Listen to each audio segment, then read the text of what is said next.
Welcome to tea shot. కేంద్ర ప్రభుత్వ విధానాల్లో భాగంగా వ్యవసాయ విధానాల గురించి మనం అధ్యయనం చేస్తున్నాం. వ్యవసాయ విధానాల్లో కృషి విన్నత యోజన, గోబర్ధన్ పథకం గురించి మనం ప్రీవియస్ క్లాస్లో తెలుసుకున్నాం. మనం ఈ క్లాసులో పరంపరాగత్ కృషి వికాస్ యోజన అనే స్కీము వాస్తవానికి 2018లో కేంద్ర ప్రభుత్వం ప్రారంభించింది. ఈ పథకాన్ని పరంపరాగత్ కృషి వికాస్ యోజన స్కీమును కేంద్ర ప్రభుత్వం ప్రారంభించటంలో ఉద్దేశం ఏంటిదంటే సేంద్రియ వ్యవసాయాన్ని ప్రోత్సహించటం. అంటే రైతులను సేంద్రియ వ్యవసాయం వైపు డైవర్ట్ చేయటమే ఈ పథకం యొక్క ఆశయం. అంటే పశువుల వ్యర్థాలను ఉపయోగించి చేసే వ్యవసాయాన్నే సేంద్రియ వ్యవసాయం అంటారు. వాస్తవానికి మన దేశంలో సేంద్రియ వ్యవసాయం చేస్తున్న ఏకైక రాష్ట్రం సిక్కిం. మరి చూడండి, దేశం మొత్తం కూడా వ్యవసాయ ఖర్చులను తగ్గించి, రైతు యొక్క వ్యవసాయ భారాన్ని తగ్గించి, సేంద్రియ ఎరువుల యొక్క వాడకాన్ని ప్రోత్సహించే ఉద్దేశంతో పరంపరాగత్ కృషి వికాస్ యోజన అనే కార్యక్రమానికి కేంద్ర ప్రభుత్వం శ్రీకారం చుట్టింది. మరి ఇది మనం జనరల్గా చెప్పుకోవచ్చు. దీని తర్వాత ప్రధానమంత్రి కిసాన్ యోజన. ఈ ప్రధానమంత్రి కిసాన్ యోజన అనే పథకాన్ని 18/12/2018 సెంట్రల్ గవర్నమెంట్ అనౌన్స్ చేసింది. మరి వాస్తవానికి ఫిబ్రవరి 24, 2019 నరేంద్ర మోడీ ఈ పథకాన్ని ఉత్తరప్రదేశ్ రాష్ట్రంలో మరి వాస్తవానికి ప్రారంభించడం జరిగింది. అంటే 2019 ఫిబ్రవరి 24న ప్రధానమంత్రి కిసాన్ యోజన పథకాన్ని భారత ప్రధానమంత్రి నరేంద్ర మోడీ ఉత్తరప్రదేశ్ రాష్ట్రంలో ఖరగ్పూర్లో ప్రారంభించటం జరిగింది. మరి ఇక్కడ వాస్తవానికి అంటే యూపీలో లాంచ్ చేసిండు అంటున్నాం, యూపీలో ప్రారంభించిండు అంటున్నాం. ఈ ఉత్తరప్రదేశ్ రాష్ట్రంలో మరి ప్రారంభించిండు. దీని యొక్క ఉద్దేశం ఏంటంటే రైతుకు పెట్టుబడి సాయం అందించటం. అంటే 3 విడతలుగా 2000, 2000, 2000 ఇలా మొత్తం 3 విడతలుగా 6,000 రూపాయల ఆర్థిక సహకారాన్ని అందించటం. మరి ఇది చిన్న సన్నకారు రైతులకు 3 దఫాల్లో 6,000 రూపాయలు వాళ్ళ ఖాతాలో జమ చేస్తారు. మరి ఈ పథకాన్ని ఉత్తరప్రదేశ్లో 2019 ఫిబ్రవరి 24వ తారీఖు నాడు ఇక్కడ అంటే గోరఖ్పూర్ ప్రాంతంలో స్థాపించటం జరిగింది. గోరఖ్పూర్ ప్రాంతంలో లాంచ్ చేయటం జరిగింది ప్రధానమంత్రి కిసాన్ యోజన పథకాన్ని. మరి ఇది రైతులకు పెట్టుబడి సాయం అందించే పథకంగా మనం చెప్పుకోవచ్చు. అటల్ భుజల్ యోజన పథకం. ఈ అటల్ భుజల్ యోజన పథకం 2019 డిసెంబర్ 25న అటల్ బిహారీ వాజ్పేయి జన్మదినోత్సవం రోజున అనౌన్స్ చేయటం జరిగింది. అంటే 2019 డిసెంబర్ 25న అటల్ బిహారీ వాజ్పేయి గారి జన్మదినోత్సవం రోజు ఈ పథకాన్ని కేంద్ర ప్రభుత్వం అనౌన్స్ చేసింది. ముఖ్యంగా ఈ పథకం యొక్క ఆశయం ఏంటంటే భూగర్భ జలాలను కాపాడటం. అంటే రోజు రోజుకు భూగర్భ జలాలు తగ్గిపోతున్న నేపథ్యంలో ఆ భూగర్భ జలాలను కాపాడుకునే ఉద్దేశంతో అటల్ భుజల్ పథకాన్ని తీసుకొచ్చింది. ముఖ్యంగా 7 రాష్ట్రాలలో 78 జిల్లాలలో 8,300 గ్రామాలలో భూగర్భ జలాలను పెంపొందించడమే ఈ పథకం యొక్క ఆశయం. మొత్తం 7 స్టేట్స్, 78 డిస్ట్రిక్ట్స్, 8,300 గ్రామాలు ఎంచుకున్నారు ఈ పథకం కింద. ఈ పథకం 2020-21 నుంచి 24-25 వరకు 5 సంవత్సరాల అమల్లో ఉంటుంది. 2021 నుంచి 24-25 వరకు 5 సంవత్సరాల అమల్లో ఉంటుంది. ఈ పథకానికి కేటాయించిన పెట్టుబడి 6,000 కోట్ల ఇన్వెస్ట్మెంట్ కేటాయించారు. ముఖ్యంగా దక్షిణ భారతదేశంలో కర్ణాటక రాష్ట్రము, ఇక్కడ గుజరాత్ అండ్ హర్యానా, రాజస్థాన్, మరి మధ్యప్రదేశ్, మహారాష్ట్ర, ఉత్తరప్రదేశ్ ఈ 7 రాష్ట్రాల్లో 78 జిల్లాలో 8,300 గ్రామాల్లో భూగర్భ జలాలను పెంపొందించే ఉద్దేశంతో అటల్ భుజల్ యోజన పథకానికి శ్రీకారం చుట్టడం జరిగింది. మరి శ్రీకారం చుట్టడం జరిగింది అని చెప్తున్నాం. కుసుమ్ పథకం కిసాన్ ఊర్జా సురక్ష ఈవెన్ ఉత్తమనన్ మహా అభియాన్. ఇక్కడ కిసాన్ ఊర్జా సురక్ష ఈవెన్ ఉత్తనన్ మహా అభియాన్ అనేది దీని యొక్క ఫుల్ ఫామ్. మరి రీసెంట్గా గ్రూప్ 1 ఫిలిమ్స్లో కూడా కుసుమ్ ఫుల్ ఫామ్ అడగటం జరిగింది. కాబట్టి ఈ పథకం 2018 జూలైలో ప్రారంభమైంది. ఈ పథకం 5 సంవత్సరాలు అమలు చేస్తారు. ఈ పథకం యొక్క ఆశయం ఏంటంటే 10,000 మెగావాట్ల సౌర విద్యుత్తును వ్యర్థ భూములలో ఉత్పత్తి చేస్తారు. అంటే 10,000 మెగావాట్ల సౌర విద్యుత్తును వ్యర్థ భూములలో ఉత్పత్తి చేసే ఉద్దేశంతో కుసుమ్ అనే ఒక పథకాన్ని తీసుకురావటం జరిగింది. అంటే ఈ పథకాన్ని ఎవరు అమలు చేస్తున్నారంటే ministry of new and renewable energy government of India వారు ఈ స్కీమును ఈ పథకాన్ని అమలు చేస్తున్నారు. ఈ పథకాన్ని ఇంప్లిమెంటేషన్ చేస్తున్నారు. ఇది ఒక స్కీమ్గా మనం చెప్పుకోవచ్చు. దీని తర్వాత జల్ జీవన్ మిషన్ అంటే దీని యొక్క నినాదం ఏంటంటే అర్ఘర్ పానీ జల్ జీవన్ మిషన్ యొక్క నినాదం. అంటే ఈ పథకం 2019 ఆగస్టులో ప్రారంభమైంది. 2019 ఆగస్టులో ప్రారంభమైంది. దీని యొక్క ప్రధాన ఆశయం ఏంటంటే ఇక్కడ 2024 నాటికి ప్రతి ఇంటికి త్రాగునీరు అందించాలి. ప్రతి ఇంటికి త్రాగునీరు అందించే ఉద్దేశంతో జల్ జీవన్ మిషన్ను ప్రారంభించడం జరిగింది. అర్ఘర్ పానీ అనే ఉద్దేశంతో దీన్ని తీసుకొచ్చారు. అంటే చేతి పంపులు కానీ కుళాయిలు కానీ మరి చేతి పంపులు కుళాయిలు ద్వారా ట్యాప్ కనెక్షన్ ఇచ్చి ప్రతి ఇంటికి త్రాగునీరు అందించడమే జల్ జీవన్ పథకం యొక్క ప్రధాన ఆశయం, జల్ జీవన్ పథకం యొక్క ఉద్దేశంగా మనం చెప్పుకోవచ్చు. మరి ఇది ఒక స్కీము. మరి దీని తర్వాత మనం చూస్తే స్వామిత్వ అనేది ఒక స్కీమ్, స్వామిత్వ అనేది ఒక పథకం. మరి ఈ స్వామిత్వ అనే పథకాన్ని మనం పరిగణలోకి తీసుకుంటే survey of villages mapping improvise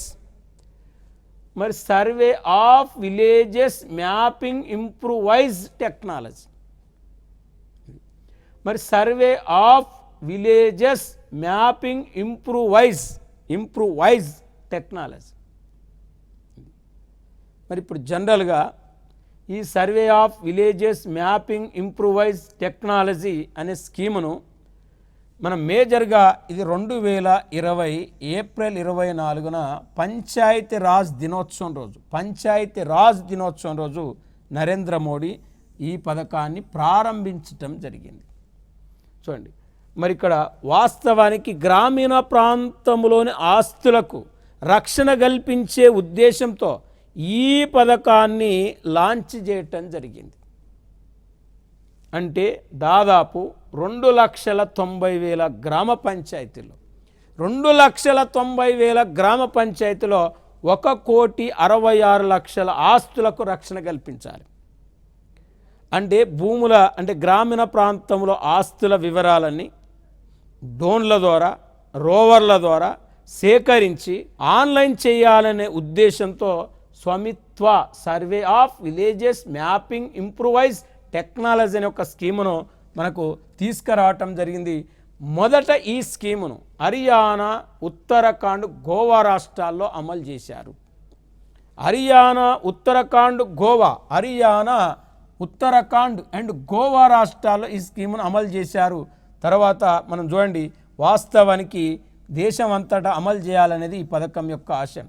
అంటే గ్రామీణ ప్రాంతంలోని యజమానులకు భూముల మీద హక్కులు కల్పించడమే ఈ పథకం యొక్క ప్రధాన ఉద్దేశం. దాని పేరే స్వామిత్వ అని కూడా మనం చెప్పుకోవచ్చు.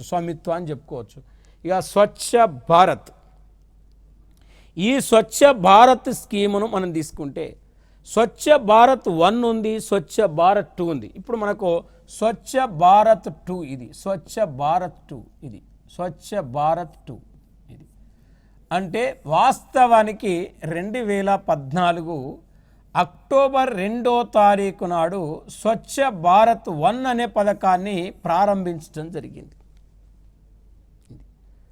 అంటే ఆ పథకం 2019 వరకు వర్తిస్తుంది. స్వచ్ఛ భారత్ 1 అనేది కంప్లీట్ అయిపోయింది. మరి వాస్తవానికి స్వచ్ఛ భారత్ 1 కంప్లీట్ అయిపోయిన నేపథ్యంలో 2020 మార్చి 4న స్వచ్ఛ భారత్ 2 పథకాన్ని కేంద్ర జలశక్తి మంత్రి గజేంద్ర సింగ్ షెకావత్ ఈ స్వచ్ఛ భారత్ 2ను ప్రారంభించినాడు. అంటే చూడండి, 2020 మార్చి 4న కేంద్ర జలశక్తి మంత్రి గజేంద్ర సింగ్ షెకావత్ స్వచ్ఛ భారత్ 2ను ప్రారంభించడం జరిగింది.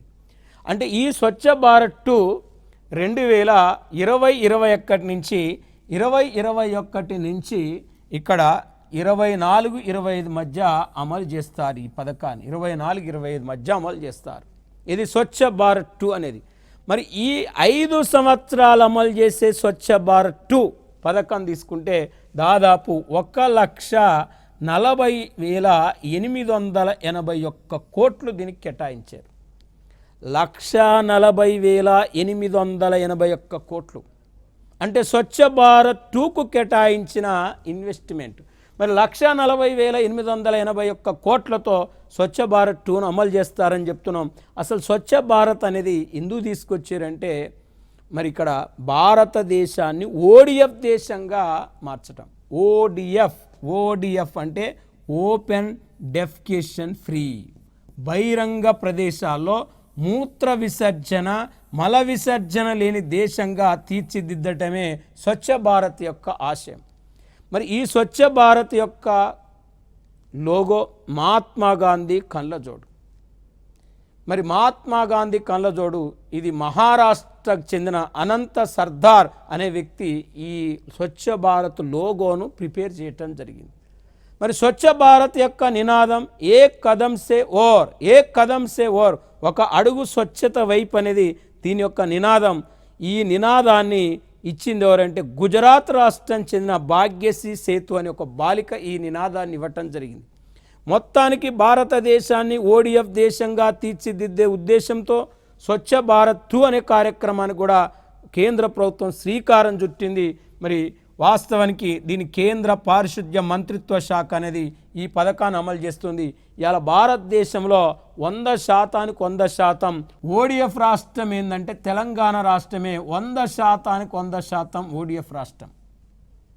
మరి దాని తర్వాత 99.8%తో ఓడిఎఫ్ రాష్ట్రంగా తమిళనాడు ఉంటే 99.8%తో 99.5%తో కర్ణాటక కూడా ఇక్కడ ఓడిఎఫ్ రాష్ట్రాలుగా ఉన్నాయి. అంటే తెలంగాణ, తమిళనాడు, కర్ణాటక రాష్ట్రాలు ఓడిఎఫ్లో ముందంజలో ఉన్నాయి.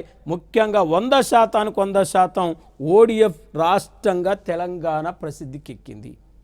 మరి ఇది స్వచ్ఛ భారత్కు సంబంధించిన పథకంగా మనం చెప్పుకోవచ్చు. నెక్స్ట్ మనం తీసుకుంటే కిసాన్ రైలు పథకం. ఈ కిసాన్ రైలు పథకం 2022 నాటికి రైతు ఆదాయాన్ని రెట్టింపు చేసే ఉద్దేశంతో కిసాన్ రైలు అనే ఒక కార్యక్రమాన్ని తీసుకురావటం జరిగింది. అంటే ఆహార పంటలు, ఆహారేతర పంటలు, ఉద్యానవన పంటలని 3 రకాలు ఉంటాయి. ఉద్యానవన పంటల్లో పూలు కానీ, పండ్లు కానీ, కూరగాయలు కానీ ఇవన్నీ ఉంటాయి.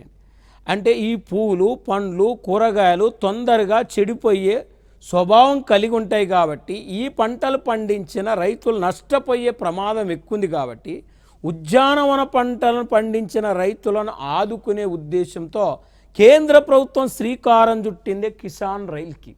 మరి వాస్తవానికి మొదటి కిసాన్ రైలు 2020 ఆగస్టు 7న కిసాన్ రైలు స్టార్ట్ అయింది. ఎక్కడ అంటే మహారాష్ట్రలోని దేవ్లాలి, అంటే నాసిక్ సమీపంలో ఉన్న దేవ్లాలి. మరి నాసిక్ సమీపంలో ఉన్న దేవ్లాలిలో ఎందుకు స్టార్ట్ అయింది కిసాన్ రైలు అంటే, నాసిక్ చుట్టుపక్కన అనేక పూల తోటలు ఉన్నాయి.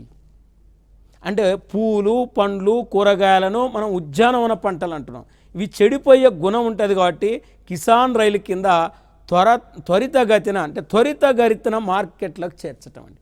అంటే కిసాన్ రైలు మొత్తం కూడా ఏసీ బోగిలతో కూడుకొని ఉంటుంది, కూల్ బోగులతో కూడుకొని ఉంటుంది కాబట్టి ఉద్యానవన పంటలు చెడిపోయే స్వభావం తక్కువగా ఉంటుంది.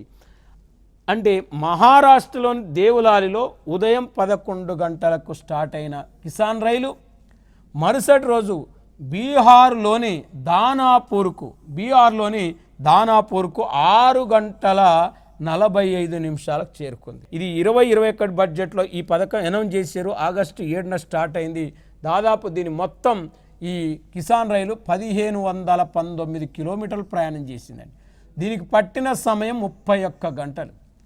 అంటే 1519 కిలోమీటర్లు ప్రయాణం చేయడానికి 31 గంటల సమయం తీసుకుంది.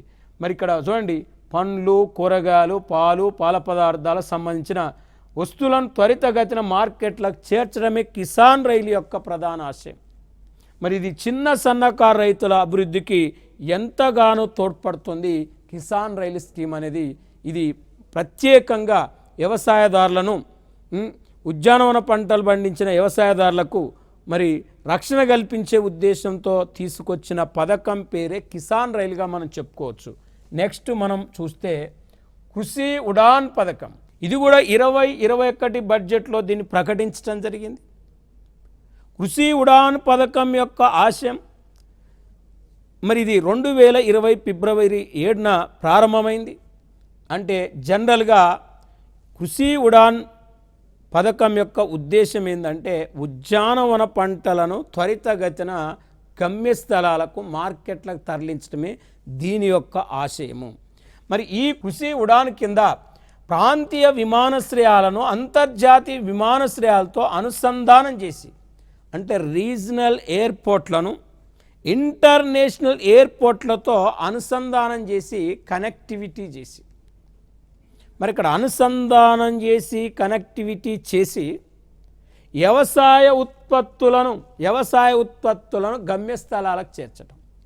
చూడండి, అంటే ఇక్కడ ప్రాంతీయ విమానాశ్రయాలు, రీజనల్ ఎయిర్పోర్ట్లు, ఇంటర్నేషనల్ ఎయిర్పోర్ట్లతో అనుసంధానం చేసి పండ్లు కానీ, కూరగాయలు కానీ, పాల పదార్థాలు కానీ, పూలను కానీ మనకు మన దేశంలో వివిధ ప్రాంతాలకు, మన దేశం నుండి వివిధ దేశాలకు ఆ పంటలను ఎగుమతి చేసే ఉద్దేశంతో కృషి ఉడాన్ అనే పథకానికి కూడా కేంద్ర ప్రభుత్వం శ్రీకారం చుట్టింది. మరి దీని ఆశయం కూడా రైతు ఆదాయాన్ని 2022 నాటికి రెట్టింపు చేయటమే ఈ పథకం యొక్క ఆశయము. ఆ ఉద్దేశంతో 2 పథకాలు, కృషి ఉడాన్ మరి కిసాన్ రైలు అనే పథకాలను కేంద్ర ప్రభుత్వం 2021 బడ్జెట్లో అనౌన్స్ చేసింది. దీని తర్వాత ప్రధానమంత్రి గరీబ్ కళ్యాణ్ రోజ్గార్ అభియాన్, అంటే 2019లో చైనా దేశంలో కరోనా అనేది సంభవించింది. అందుకే కోవిడ్-19 అన్నారు దాన్ని. మన దేశంలో 2020లో ఎంటర్ అయింది. మరి కరోనా వైరస్ సంభవించిన నేపథ్యంలో 2020 మార్చి 23 నుంచి కేంద్ర ప్రభుత్వం లాక్డౌన్ విధించింది. అంటే లాక్డౌన్ పెట్టిన నేపథ్యంలో హాస్పిటల్ మినహాయించి బస్సులు కానీ, రైళ్లు కానీ, విమానాలు కానీ, హోటళ్ళు కానీ, రెస్టారెంట్లు కానీ, గుళ్ళు కానీ, బళ్ళు కానీ అన్ని రకాల షాపులు మూసివేయటం వల్ల అనేక మంది పేదలకు, అనేక మంది రోజువారీ కూలీలకు ఉపాధి అనేది లేదు. అంటే ఈ శ్రమజీవులు, వేతన జీవులు, రోజువారీ శ్రామికులకు ఉపాధి కల్పించే ఉద్దేశంతో ప్రభుత్వం ప్రధానమంత్రి గరీబ్ కళ్యాణ్ రోజ్గార్ అభియాన్ అనే స్కీమును 2020 జూన్ 20న 20వ తేదీన మహారాష్ట్రలోని ఖగారియా జిల్లాలో ప్రారంభించటం జరిగింది. అంటే ఇక్కడ 2020 జూన్ 20న బీహార్ రాష్ట్రంలోని ఖగారియా అనే జిల్లాలో ఈ పథకం ప్రారంభించబడింది. బీహార్ స్టేట్ ఖగారియా జిల్లా. మొత్తం ఈ పథకానికి కేటాయించిన బడ్జెట్ 50,000 కోట్ల రూపాయలు. అంటే చూడండి, కరోనా కాలంలో రోజువారీ కూలీలకు ఉపాధి కల్పించే ఉద్దేశంతో ప్రధానమంత్రి గరీబ్ కళ్యాణ్ రోజ్గార్ అభియాన్ స్కీమ్ను 2020 జూన్ 20న బీహార్ రాష్ట్రంలో ఖగారియా జిల్లాలో ప్రారంభించారని చెప్తున్నాం. దాదాపు ఈ పథకానికి 50,000 కోట్ల రూపాయలు కేటాయించడం జరిగింది. ముఖ్యంగా ఈ పథకము మెయిన్గా ఈ 6 రాష్ట్రాల మీద ఎక్కువ దృష్టి పెడుతుంది. వలస కార్మికులు ఎక్కువ 6 రాష్ట్రాల మీద ఎక్కువ ఫోకస్ పెడుతుంది. అది బీహార్, ఉత్తరప్రదేశ్, 3 మధ్యప్రదేశ్, 4 రాజస్థాన్, 5 జార్ఖండ్, 6 ఒడిస్సా. ఇక్కడ వలస కార్మికులు ఎక్కువ ఉన్నారు కాబట్టి వీళ్ళకు ఉపాధి కల్పించే ఉద్దేశంతో తీసుకొచ్చిన పథకమే మనం చూస్తే ప్రధానమంత్రి గరీబ్ కళ్యాణ్ యోజన. మొత్తం ఈ 6 రాష్ట్రాల్లో 116 జిల్లాల మీద ఎక్కువగా ఫోకస్ చేస్తుంది ఈ పథకం. మరి 116 జిల్లాల్లో పనిచేస్తుంది. ప్రతి జిల్లాలో 25,000 మంది వలస కార్మికులకు ఉపాధి కల్పించాలి. అంటే 25,000 మంది వలస కార్మికులకు వారి స్వస్థలాల్లోనే, వారి గ్రామంలోనే ఉపాధి కల్పించి ఆహార భద్రతను చేకూర్చే ఉద్దేశంతో ప్రధానమంత్రి గరీబ్ కళ్యాణ్ రోజ్గార్ అభియాన్ స్కీమును కేంద్ర ప్రభుత్వం ప్రారంభించింది. ఇది చాలా మోస్ట్ ఇంపార్టెంట్ పథకంగా మనం చెప్పుకోవచ్చు. నెక్స్ట్ మనం తీసుకుంటే ఇక్కడ గ్రామీణ ప్రాంతంలో ఉపాధి పెంచడమే కాకుండా 125 రోజుల్లో 25 పథకాల ద్వారా వలస కార్మికులకు లబ్ధి చేకూర్చడం కూడా ప్రధానమంత్రి గరీబ్ కళ్యాణ్ యోజన స్కీమ్ యొక్క ఆశయం. అంటే పేదల సంక్షేమం కోసం ఈ పథకాన్ని ప్రారంభించారు. వాస్తవానికి వలస కార్మికులు ఆయా జిల్లాలోని గ్రామాల్లో కామన్ సర్వీస్ సెంటర్లు కృషి విజ్ఞాన పథకం కింద ఈ పథకంలో చేరవచ్చు. ప్రధానమంత్రి గరీబ్ కళ్యాణ్ రోజ్గార్ అభియాన్ పథకం కింద ఆ ఉద్దేశంతో ఈ స్కీమును కేంద్ర ప్రభుత్వం శ్రీకారం చుట్టింది. దీని తర్వాత ప్రధానమంత్రి గరీబ్ కళ్యాణ్ యోజన అంటే 2016 నవంబర్ 8వ తారీఖు నాడు కేంద్ర ప్రభుత్వం నోట్లు రద్దు చేసింది, డిమానిటైజేషన్ చేసింది. అంటే 1000 రూపాయల నోటును 500 రూపాయల నోటును బ్యాన్ చేసింది. బ్యాన్ చేసిన తర్వాత ఎవరైతే 1000 రూపాయల నోటు 500 రూపాయల నోట్లు ఉన్నాయో వాళ్ళు బ్యాంకులో డిపాజిట్ చేసి నగదుగా మార్చుకోవాలని ప్రభుత్వం 2016 డిసెంబర్ 31 వరకు టైం ఇచ్చింది. ఆ నోట్లు రద్దయిన నోట్లు బ్యాంకులో డిపాజిట్ చేస్తే ఆ డిపాజిట్ల మీద పన్ను విధించి ఆ పన్ను ద్వారా వచ్చిన ఆదాయాన్ని ప్రధానమంత్రి గరీబ్ కళ్యాణ్ యోజన పథకానికి అనుసంధానం చేసి పేదల అకౌంట్లో వేయాలనే ఉద్దేశంతో నోట్లను రద్దు చేయటం జరిగింది కేంద్ర ప్రభుత్వం. అంటే 2016 డిసెంబర్ 15 ప్రారంభమైన ప్రధానమంత్రి గరీబ్ కళ్యాణ్ యోజన పథకాన్ని మరి కరోనా కాలంలో ఈ పథకాన్ని పొడిగించటం జరిగింది. మరి కరోనా సమయంలో ఈ పథకాన్ని పొడిగించడం జరిగింది అంటున్నాం. 2020 జూన్ 30న మరి ఈ పథకాన్ని స్టార్ట్ చేసి వాస్తవానికి 2020 నవంబర్ వరకు పొడిగిస్తున్నట్లు ప్రకటించడం జరిగింది. అంటే జస్ట్ 3 నెలల కోసం స్టార్ట్ చేసిన ఈ పథకం జూన్, జూలై, ఆగస్టు కోసం ప్రారంభించిన ఈ పథకాన్ని మరొక అంటే నవంబర్ వరకు పొడిగించడం జరిగింది ప్రధానమంత్రి గరీబ్ కళ్యాణ్ యోజన. అంటే ఈ పథకం కింద ఏం చేస్తారంటే కరోనా సమయంలో పేదవాళ్లకు 31,000 కోట్లు బ్యాంకులలో డిపాజిట్ చేయటం జరిగింది. వాళ్ళ తాత్కాలిక అవసరాల కోసం పేదలకు వాళ్ళ అకౌంట్లలో 31,000 కోట్లు డిపాజిట్ చేయటం జరిగింది. దాదాపు 20 కోట్ల మంది ప్రజలు లబ్ధి చేకూర్చడం జరిగింది ఈ పథకం కింద. దాదాపు 80 కోట్ల మంది ప్రజలకు ఈ పథకం కింద ఆహార ధాన్యాలను ఉచితంగా అందించడం జరిగింది. అంటే 80 కోట్ల మంది ప్రజలకు ఫ్రీ ఫుడ్, ఫ్రీ రేషన్ అందించడం జరిగింది.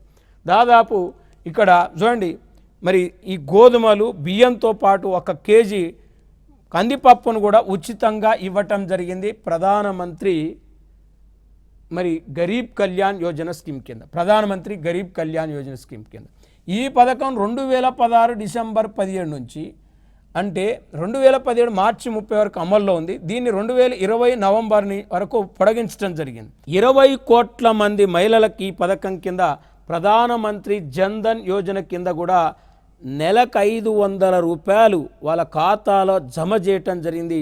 అలా 3 నెలల పాటు జమ చేయటం జరిగింది. మరి ఇదంతా కూడా కరోనా సమయంలో మెయిన్గా ఉచితంగా డబ్బులు ఇవ్వటం, ఉచితంగా రేషన్ ఇవ్వటం, మరి ఇంకా ఉచితంగా మనకు మెయిన్గా ఆ ప్రధానమంత్రి గరీబ్ కళ్యాణ్ యోజన కింద MGNREGA స్కీమ్ 2006 స్కీమ్ ఉందండి. ఆ స్కీమును 200 రోజులు ఉపాధి పొడిగించడం జరిగింది. జనరల్గా 100 రోజులు, తర్వాత 150 రోజులు పెంచారు. కరోనా సమయంలో 202 రోజులకు ఉపాధి కల్పించి దాదాపు 13.62 కోట్ల కుటుంబాలకు లబ్ధి చేకూర్చడం జరిగింది. ఈ పథకం కింద ప్రధానమంత్రి గరీబ్ కళ్యాణ్ యోజన కింద దాదాపు 22 లక్షల ఆరోగ్య కార్మికులకు 50 లక్షల ఆరోగ్య బీమాను కూడా వర్తింపజేయటం జరిగింది. అంటే కరోనా సమయంలో కరోనా పేషెంట్లకు ఈ ఆరోగ్య కార్మికులు సేవ చేస్తారు కాబట్టి ఒకరు సేవ చేసేటప్పుడు మరణిస్తే వాళ్ళకు ఆరోగ్య బీమా కూడా 50 లక్షల వరకు కవర్ చేయటం జరిగింది ఈ పథకం కింద. మరి 2020 మార్చి 26న నిర్మలా సీతారామన్ ప్రకటించింది దీన్ని. మరి ఇది ఇంకా మనకు పేద మహిళలకు ఉచితంగా గ్యాస్ కనెక్షన్లు ఇచ్చే ఉద్దేశంతో ప్రధానమంత్రి ఉజ్వల యోజన పథకాన్ని కూడా కేంద్ర ప్రభుత్వం ప్రారంభించింది. ఆ ప్రధానమంత్రి ఉజ్వల యోజన పథకం కింద కూడా మరి అంటే కరోనా సమయంలో 3 నెలల పాటు ఉచిత గ్యాస్ను కూడా పంపించేయటం జరిగింది. అంటే ఉచిత గ్యాస్ను కూడా ఇవ్వటం జరిగింది. ఆ ఉద్దేశంతో ప్రధానమంత్రి గరీబ్ కళ్యాణ్ యోజన స్కీమును కేంద్ర ప్రభుత్వం తీసుకొచ్చింది. ఆ స్కీములో ఇవన్నీ కూడా మనకు భాగాలుగా మనం చెప్పుకోవచ్చు. నెక్స్ట్ మనకు కరోనా సమయంలో మత్స్య కార్మికులకు ఆదుకునే ఉద్దేశంతో, మత్స్య కార్మికులకు ఉపాధి కల్పించే ఉద్దేశంతో ప్రధానమంత్రి మత్స్య సంపద యోజన అనే పథకం లాంచ్ చేసి, అంటే ఈ పథకం 2020 మేలో ప్రారంభమైంది. మరి కరోనా సమయంలో మత్స్య కార్మికులను ఆదుకునే ఉద్దేశంతో ఈ పథకాన్ని తీసుకొచ్చారని చెప్తాను. అంటే కరోనా సమయంలో మత్స్య కార్మికులను ఆదుకునే ఉద్దేశంతో తీసుకొచ్చిన పథకమే ప్రధానమంత్రి మత్స్య సంపద యోజన పథకం. మరి ఈ ప్రధానమంత్రి మత్స్య సంపద యోజన పథకం ఆత్మనిర్భర్ భారత్ పథకంలో భాగంగా ఈ పథకాన్ని ప్రారంభించడం జరిగింది. అంటే కరోనా సమయంలో ప్రధానమంత్రి ఆత్మనిర్భర్ భారత్ అభియాన్ అనే స్కీమును కేంద్ర ప్రభుత్వం లాంచ్ చేసింది. ఆ పథకంలోనే ప్రధానమంత్రి మత్స్య సంపద యోజన అనేది ఆ పథకంలో ఒక భాగంగా చెప్పచ్చు. అంటే ఈ ప్రధానమంత్రి మత్స్య సంపద యోజన స్కీమ్ యొక్క ఆశయం ఏంది అంటే, దీన్ని ఏ ఆశయంతో ప్రారంభించారు అనేది మనం తీసుకుంటే ఇక్కడ ఇది 5 సంవత్సరాల కాల పరిమితికి 2021 నుంచి 24-25 వరకు 5 సంవత్సరాల కాలం పరిమితికి 20,050 కోట్ల రూపాయల పెట్టుబడితో ఈ పథకం ప్రారంభించడం జరిగింది. అంటే ఈ పథకాన్ని ప్రారంభించటంలో ఉద్దేశం ఏంది, అసలు ఈ పథకం యొక్క లక్ష్యాలు ఏంటి? ప్రధానమంత్రి మత్స్య సంపద యోజన పథకం యొక్క లక్ష్యాలు ఏంటి అంటే 2024 నాటికి 20 నుంచి 24 నాటికి ఈ 5 సంవత్సరాల్లో మరి దేశంలో చేపల ఉత్పత్తిలో వార్షిక వృద్ధి రేటు 9% సాధించడం. అంటే 2024 నాటికి చేపల వార్షిక వృద్ధి రేటు 9% సాధించాలి. 24-25 నాటికి చేపల ఉత్పత్తిని 220 లక్షల టన్నులు పెంచాలి. 220 లక్షల టన్నుల మత్స్య సంపద ఉత్పత్తిని పెంచాలి. వాస్తవానికి చేపల ఎగుమతులను 24-20 నాటికి 1,00,000 కోట్లు పెంచాలి. 1,00,000 కోట్ల చేపల ఎగుమతులు పెంచాలనేది కూడా ప్రధానమంత్రి మత్స్య సంపద యోజన పథకం యొక్క ఆశయము, లక్ష్యంగా చెప్పడం. అంతేకాకుండా ఈ ప్రధానమంత్రి మత్స్య సంపద యోజన పథకం కింద 55 లక్షల మంది మత్స్య కార్మికులకు ప్రత్యక్షంగా పరోక్షంగా ఉపాధి కల్పించాలనేది కూడా దీని యొక్క ఆశయము, దీని యొక్క లక్ష్యము.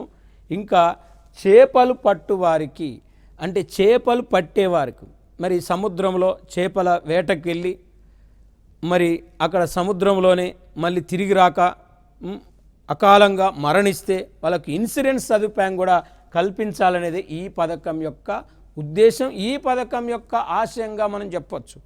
అంటే ఇప్పుడు మనం ప్రధానమంత్రి మత్స్య సంపద యోజన స్కీము మరి ప్రధానమంత్రి గరీబ్ కళ్యాణ్ యోజన, ప్రధానమంత్రి గరీబ్ కళ్యాణ్ రోజ్గార్ అభియాన్ స్కీములు, మరి ప్రధానమంత్రి ఆత్మనిర్భర్ అభియాన్ అనే స్కీము, ఇవన్నీ కూడా వాస్తవానికి కోవిడ్-19 కరోనా సమయంలో ఈ మెయిన్గా రోజువారీ కూలీలను మరి వేతన జీవులను ఆదుకునే ఉద్దేశంతో తీసుకొచ్చిన పథకాలుగా మనం చెప్పొచ్చు. మరి ఈ స్కీములు మనం ప్రధానంగా తీసుకొచ్చారని చెప్తున్నాం. ఇక్కడ వరకు మనం నేర్చుకున్నాం. మరియు కొన్ని పథకాలు మనం నెక్స్ట్ క్లాస్లో మళ్ళీ తెలుసుకుందాం. Thank you.